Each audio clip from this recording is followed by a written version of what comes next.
math ma kong'o mondo mi ousgi kata olorgi mapiyo piyo e sama gikadho chike matayo uso mag math ma kamago.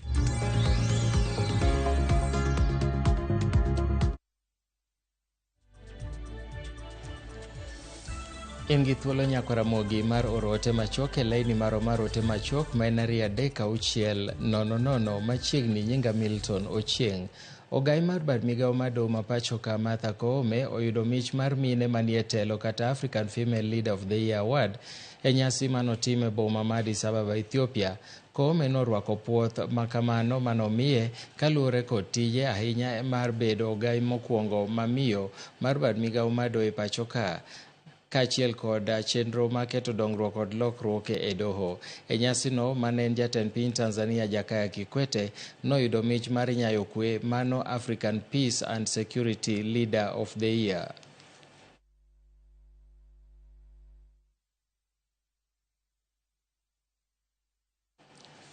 Jagoro mongirore e migao mar arita maiye Dr. Raymond Omolo ojiwo jonyuol ma nyithindgi ok oyudo maksi mag donjo e mbalariany mondo orwagie kuonde tiegruok mag tije lwedo kata TVETs mar yudo tiegruok e lony mopogore manyalo konyogi.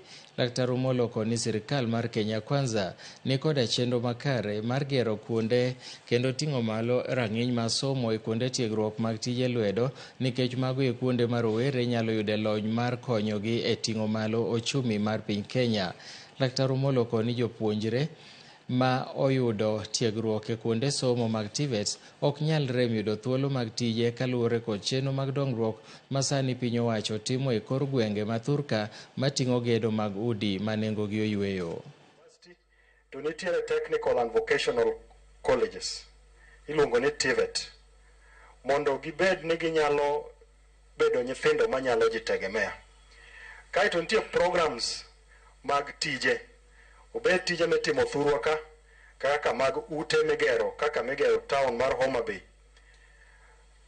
obed tije ma inyal tim kata ka okadho kuom tiyo gi technology masani ne nyathi nyalo bedo ae kor gweng' ka to dhi kama nitiere digital hub to onyalo yudo kaka kadwe rumo kata ka juma rumo to en gi yuto makare. The national government has invested in excess of 600 billion Kenya shillings in the budget to ensure that we build the human capacity so that from the lowest level of education up to the highest level. And there's a lot of emphasis on TVETs. Duol mochung'ne loso apeyni ma pacho ka mano kura oketo tenge omenda maromo siling milion 64 maluoso apaya machon ma Namanga maeri biro tok jodak ng'ur kaluwore kod chal marach mar apayano koloso bang' nyasi machoko pach jopiny manotimore e gweng' ma Kitengela. Midusa mar duol mar kura osingo ni gibiro medo bero apayano mondo mi ogeng' pek mar wuoth kaluwore ni apayano tudo skunde mang'eny kod kuonde dak mopogore. Jaod bura ma Kajiado East Kakuta Maimai bende nokwayo jomagedo e apayano mondo wuogi mondo kel yot mar gero apayano. Ewi mano jodak ma alworano bende okwayo ni mondo migi tije mar gero apayano. Kuzaliwa hapa naweza kusema Kajiado hakuna miradi imefanyika. Hii ndio ya kwanza tunaziona. Tumengojea miaka 61. Mvua ilipokuwa ikinyesha hatungeweza hata kwenda mita 100. Sasa kama napatiwa nafasi ya kwenda kilomita 1, si hiyo ni hatua kubwa. Kura sahi wako na plan ya kutamak hii 1 kilomita mwaka huu, 1 kilomita mwaka ujao, lakini mimi nitaenda kunok kila mlango, kuingia kila mlango kule kwa national government tuhakikishe kwamba hiyo 9 kilomita imefanywa tamu. Tumesikia kwamba kuna watu wameencroach ama wamenyakua sehemu za barabara, na mimi kama area MP ninaomba wakazi wote ambao wako karibu na hiyo barabara waondoke kwa sehemu ya barabara ndio barabara itengenezwe. The contract sum is 164 million. The contractor has assured us that he's going to complete the project within the shortest time possible. The contract period is around 9 months, but we expect the contractor to complete the works in maybe 3 months. Chenro mar jolo johala mamine matimo ohand rech e kaunti ma Migori medore ka kaunti no olando kenge mopogore makonyo ngima minego. Maeri timo mar duoko chien lal magiyudo kaluwore kod midhiero magikale ohandgi no. George Juma leronwa mathoth. Ohala mar uso del yor terruok ma iwilo kod rech ma bende dho ngere dendo kaka sex for fish e alwora mar Nam Lolwe ok en gino mawendo kata matin. Jolupogo machum mabete achiel e yor terruok kod moko kuom mine monde ka migi rech ong'ere kaka joboya e alwora mar Nam Lolwe. Entie but en in silent, ok owuog oko open kech wach mar stigma ji mang'eny ok oyie wache, but en gima nitie nikech nitie ibo yudo ka enam nitie ng'ama iluongo ni jaboya. Jaboya en dhok machielo wacho ni jabocha. En ng'ama ibo yudo ni nitie ng'ama dhi e pi to kosegolo rech mobiro go oko to nitie ng'ama omiyo. Koro ng'ama omiyo ni ema rifae kaka jabocha. Nonro mathoth ma osetim e alwora mar Nam Lolwe yango ni ohala ni mar uso del ka wilo kod rech biro nikech chan mathoth joma mine matimo ohala mar rech koro dakie. Circumstance nyalo chune nikech en owuon ong'iyo ni tere kako nyalo dak e kind ngimane mondo mi embo o manage economic situation. Ibiro yudo ka nitie elements of sexual intercourse mamiyo mano timore. For International Women's Day, Mama Agnes Ochilo nomiyo mine e groups ka groups e county mangina county aboro nomiyo mine ng'ato ka ng'ato siling 250 mondo gichak pidho rech kaito ginyalo loso families gibedo maber, giyudo chiemo ma gichamo moromo, to kendo ginyalo bende kawo rech gi gidhi giuso ma ok gitiyo gi middlemen ma some of them be samoro kwayo gi sex for fish makelo negi tuoche kod chandruok gachiedh nade mang'eny. Nondo mane otim higa mokalo e dhowadno mar Muhuru Bay kaachiel kod Sori, ruogno mar World Fish ne yango ni ohala mar uso del ka wilo kod rech pod medore e dho wedhe to ahinya e sechegi manueng'o mag oganda koro dok piny. There is an increase in diseases which was also noted by the population that we interviewed.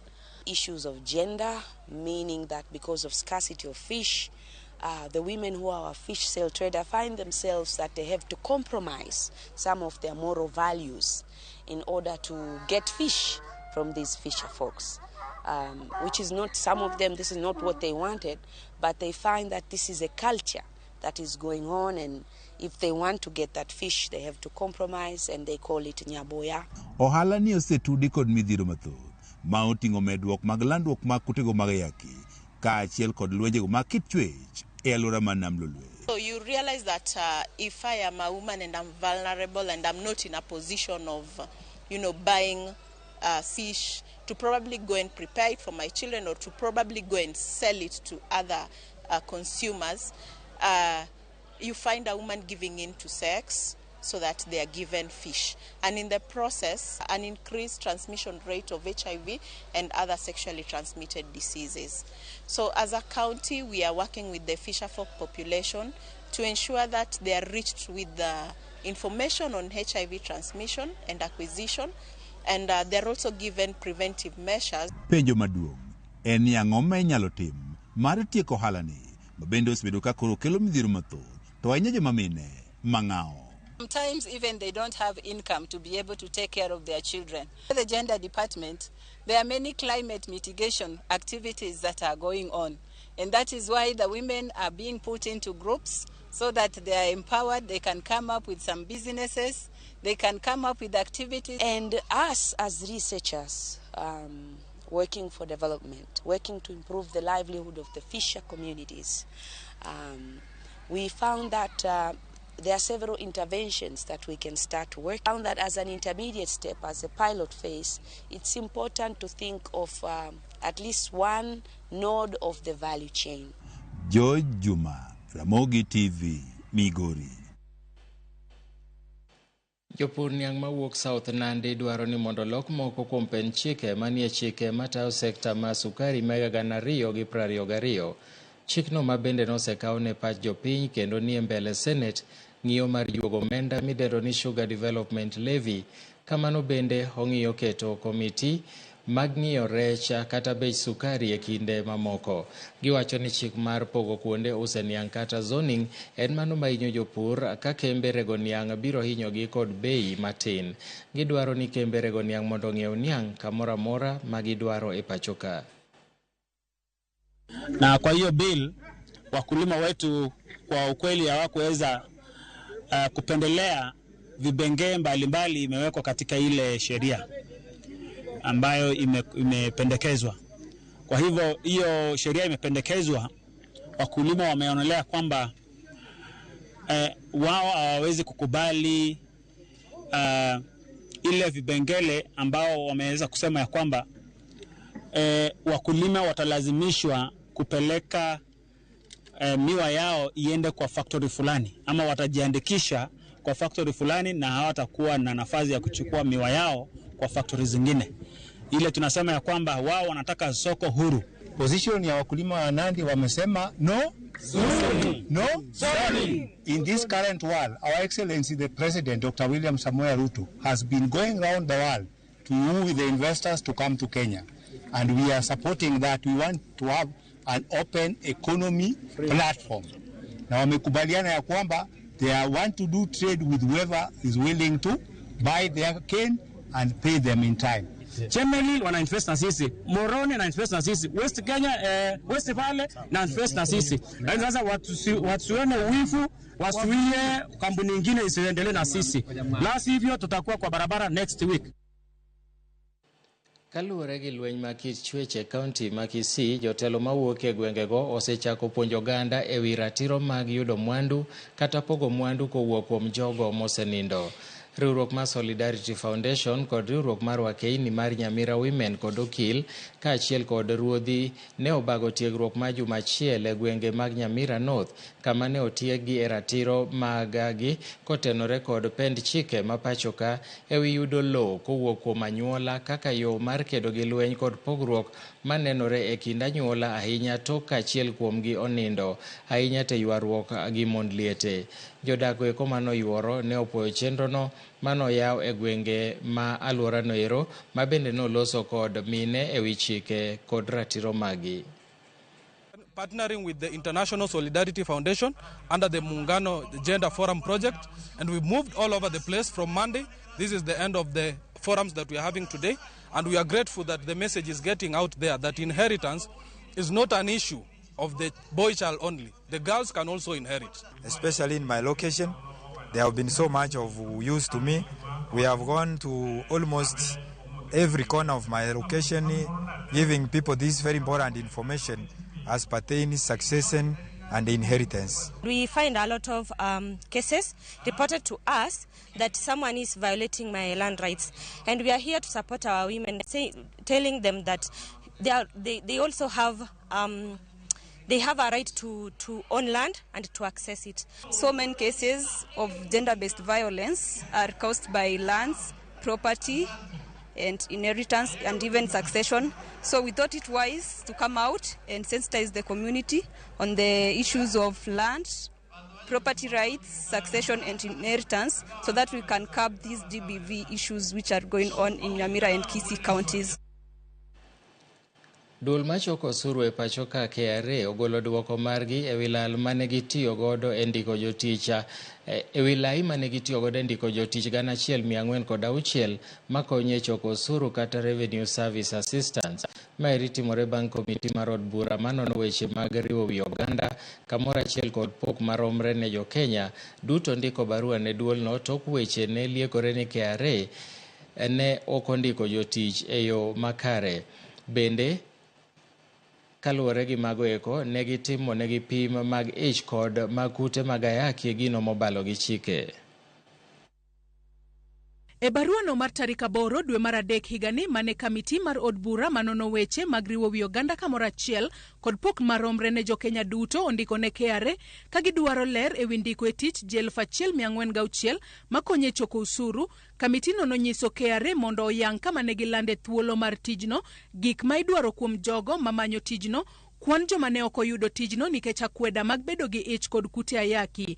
Bende gidwaro nondo joma ne oyudo tijno kiyango ganda dhoudi maggi, kaunti kod sub-kaunti magiwuoke, duoko mar romo mane bod obedo godo ewi wachno, chike mag KRA ewi jotije manigi kute mag ayaki, kod okenge mag gisekao kotudore kod ng'eto madowo mamalo ma Busia ewi keto chike manyayo ndiko e tich oganda mawuok e dhoudi mopogore opogore kod gwenge mopogore. E duoko margi, KRA owacho ni lendo mokwongo ne gitimo tarik 2 dwe mar abich higa mar 2023 to ne ginuoyo lendo makamano tarik 9 dwe mar abich higa mar 2023 ka lendono nolor tarik 23 dwe mar abich higa mar 2023 kama oganda 127,117 nooro kwayo margi. Gino momiyo ne ginuoyo lendo makamano, KRA wacho ni nen mar loko hik joma oyienegi oro kwayo kowuok e kind higni 18 nyaka 30 koter e kind higni 18 nyaka 35 kaachiel kod loko grade madwarore kowuok e C- nyaka D+.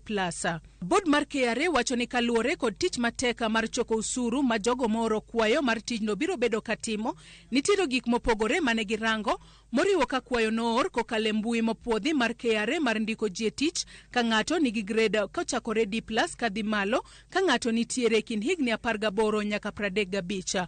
Bende ne gidhi tiego apisasgo kuom dweche 2 ewi yore mag choko usuru mopogore opogore kod tiegruok maket kod mar jolweny mar yango chala ngima jogo ma oro kwayo margi mondo kik gibed kod masira moramora kaka mar tho e yor tich. Nikech tiegruok maket kod mar jolweny mane idhi ket godo jogo mane oro kwayo mar bedo jokony e choko usuru, KRA wacho ni ji 133 ne owe oko kaluwore kod chal mar nonro mar thieth maggi. Kata kamano, giwacho ni duoko mar nonro mar thieth laktar ne ok oyango negi. Kaluwore kod KRA, chike magi onge akweda moramora ne jogo manigi kute mag ayaki, makmana ni lemo mar jokonye choko usuru nigi chenro madwaro tiegruok maket kod mar jolweny machuno ng'ato bed kod fundi motegno kendo nyaka rit ngimane e kinde tiegruok.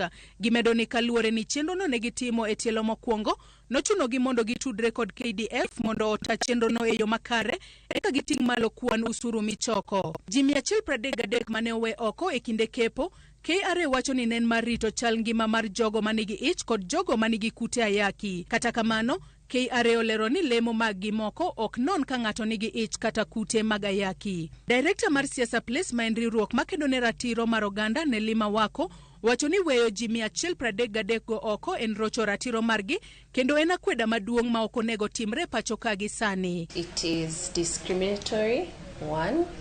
It makes you wonder. I understand that when it comes to military, they are required, and this being a paramilitary position. However, it does not mean that if someone is expectant, that they are not able to work. So it's basically a slap in the face in terms of women in the workforce. And even when we think about HIV, there are enough drugs, people live longer, they are working.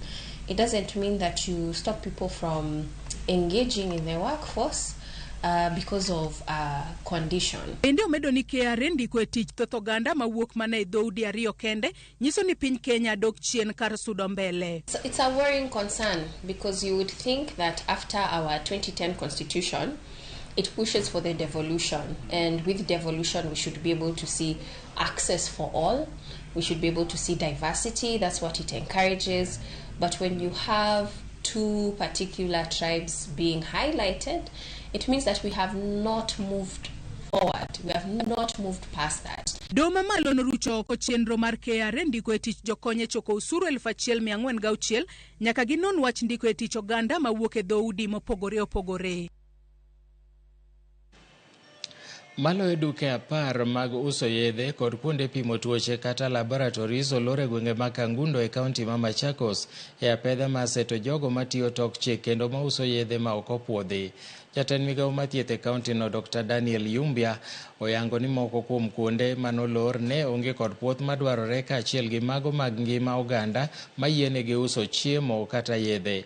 Apedha ma kamano osebedo katimore kaluwore gi ng'ur ma jopiny osebedo godo ewi kuonde uso yedhe ma ok opuodhi mosemedore mokale alworano. Bende noyangore ni moko kuom jotich mag ute mag thieth ma kaunti no osebedo katudore gi kuonde uso yedhe ma kamago ka giuso negi yedhe mokwal kowuok e ute mag thieth ma kaunti. Tumeyapata tukapata wale ambao wanaandika hayo makaratasi, tumepata mmoja, na hatua za administrative za nidhamu zitachukuliwa dhidi yake.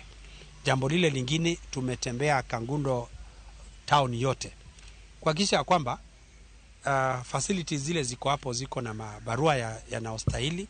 Barua ya kwanza ni ya mhudumu wa afya, ile inatoka kwa board yake, kama ni pharmacy, pharmacy poisons board, kama ni daktari, medical council, kama ni nurse, nursing council, kama ni clinical officer, clinical officers council. Number 2, kuna facilities mbili hapa, moja ni pharmacy, ingine ni lab. Nimezifunga kwa sababu nimepata kwamba kuna uhusiano mkubwa kati ya hizo facilities na dawa ambazo zinapotea kwa hospitali. Ramogi yena monda ka yweyo mokwongo migago kapok adhi yweyo moko kuom ote museoronwa ka. Fadhane ni maler kowuok Awasi Border ka, an jamta wuod Awasi Border, watching live from Awasi Border. Kaeto jamta indiko ote mang'eny ipong'o gi kaeri, kora achiel kasesomo to ni kare. Aneno maler West Kanyamkago ka gi Duol gi mama Mary Atieno gi nyithindwa te, Maxwell Nyakwara Duol fundi gedo kawuok West Kanyamkago. Kaeto machielo bende wacho ni mama Krayana kawuok Homa Bay County, Oyugis Town. Aneno maber mokalo kowuok e dala mar Homa Bay. Collins Mbuya wuodgi Msiriwo wacho na neno cheno maler, antiere Nairobi Dandora Phase 4. Kaeto waneno makare sana kod Lawrence Milewa, Mano Otis Tinga Oganyo. Kaeto ng'ato wacho ni koro kik ji dhi tweyo e dho nam kuma nyocho ode dichuo kakwayo jodolo wetene. Mani donjo matut ahinya. Ayudi makare boma machangamwe, mano Albert Gwea. Kaeto Bembo School ipogo net e simu, iyudo mesa. Kang'eyo maler wach matimore kanyo. Kara kamano Ramogi yena monda ka yweyo mokwongo, kik idhi mabor, aduogo gi mathoth.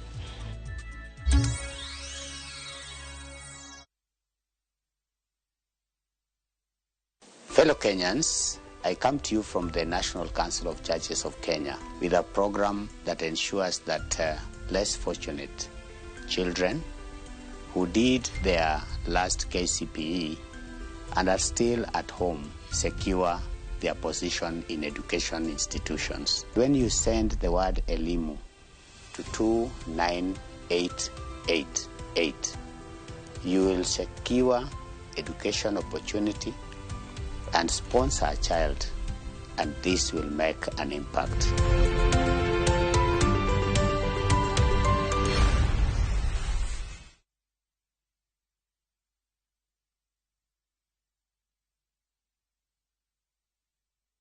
Escape to the beach and enjoy amazing discounts at the luxurious Ocean Beach Resort and Spa Malindi, courtesy of View Travel. Book with View Travel and enjoy 3 days at Ocean Beach Resort and Spa for only 43,000 Kenya shillings when you take the scenic SGR route, or opt for the flight option for only 52,000 Kenya shillings. Whichever you choose, prepare to be pampered. Visit viewtravel.com or call 0703-254-254 to book your dream beach vacation at Ocean Beach Resort now. View Travel. Dream, explore, discover. Ang'o maketo skul mipuonje weche mag thieth kod science bedo maber? Waketo maino marwa e chal ngima mar jopuonjre, waketo maromre timo nonro kod tiegruok, wajiwo jopuonjre bende odonje chenro mopogore opogore kaka tuke. Wachiwo tiegruok mowinjore gi omenda ma japuonjre chulo, japuonjre tieko somo ka en gi lony mamalo mar donjo e ticha. Omiyo chop Imperial College of Medical and Health Sciences kama kepo mar dwe mar adek higa mar 2024 dhi nyime. Welcome to Imperial College of Medical and Health Sciences.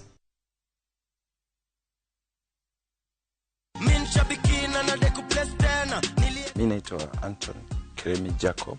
Nimetoka Ngong. Mimi ni driver wa Mati. Niko na dondana niharakisha, ananiambia gari imetupita. Nikamwambia kuna simu iko hapa ya muhimu. Ananiambia muhimu gani, sasa turuko na gari. Nikamwambia nikaweka gari kando. Nilifurahia, by the way machozi. Nikamwambia usiweke mtu mwingine hapa. hapa mbele asione. So mtu alikuwa anakuja anamwambia hapa mbele tunabeba manager. Nilikuwa nataka kufungua ka business, kuna wife wako home, hata yeye atoke kwa nyumba sasa tupatanange jioni. So Shabiki imenisort. Shabiki Super Jackpot ni time yako. Minadai wote twenda hivi. Not for persons under the age of 18. Shabiki.com is authorized and regulated by BCLB license number 587. Hi there, I'm your new friend Panda from Paokwa. Come along for our adventure today as we take you through the hummingbird tales. Kim and I are going on a camping trip with our scouts troop. But first, Tilly, AJ, Kim and Pendo will explore some inspiring African stories. we will learn together about Dr. Rachel Masake. Can I ask you what you are good at? Maybe you can draw or run the fastest in your class. The little ones of all ages will continue learning as they watch the best content on the go only on Viusasa. There is so much to explore.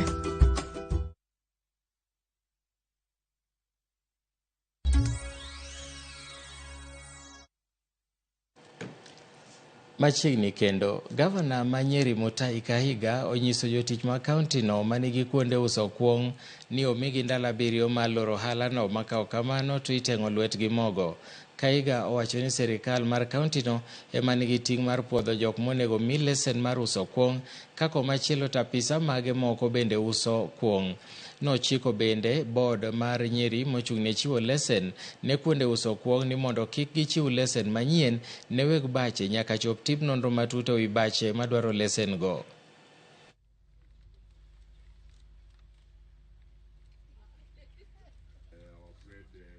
Kama huko na ba wewe na wewe unafanya kazi serikali ya kaunti ya Nyeri, please make a choice. Utarun ba ama utakujia barua.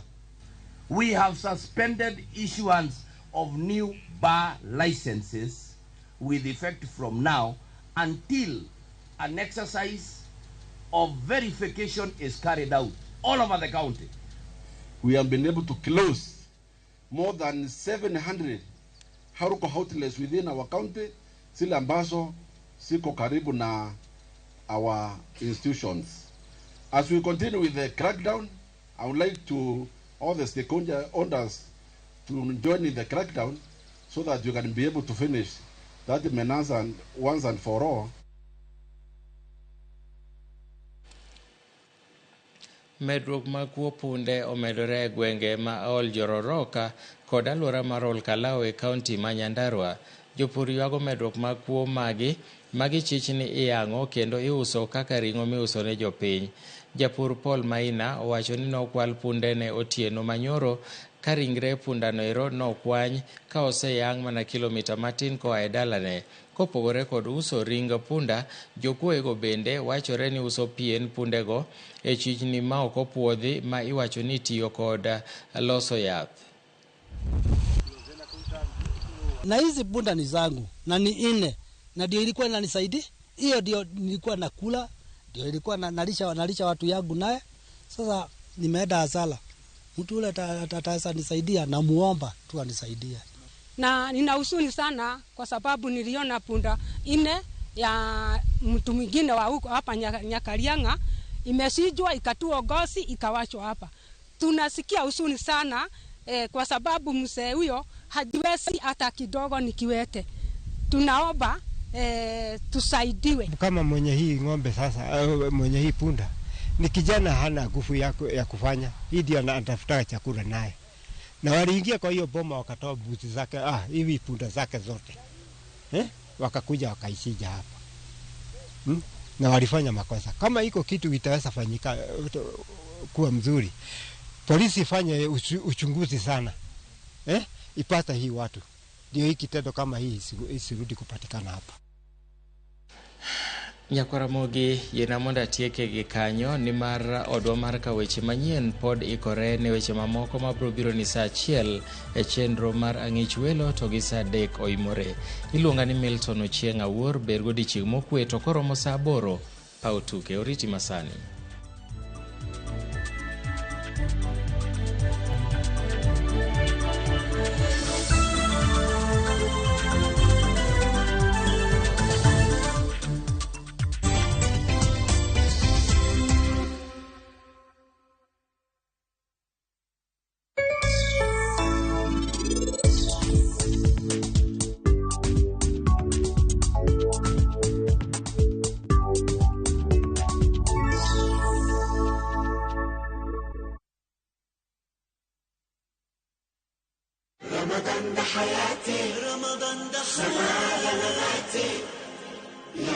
بدايتي تقبل عطول لا لا لا لا لا لا لا لا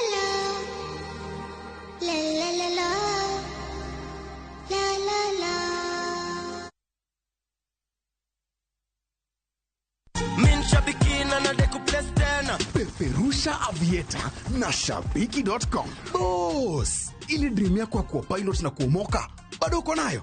Bas, ingia pale Shabiki.com. Peperusha Avieta na minimum stake ya tembo peke yake. Na ukiget the highest order, yani multiplier of the week, tunakujenga na 250,000 mara hiyo. Alafu, number 2 na number 3 wana win 75k na 37k kila mtu. Usitense.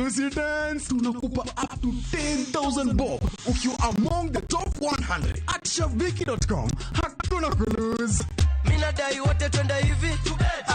Peperusha Avieta on Shabiki.com. Not for persons under the age of 18. Shabiki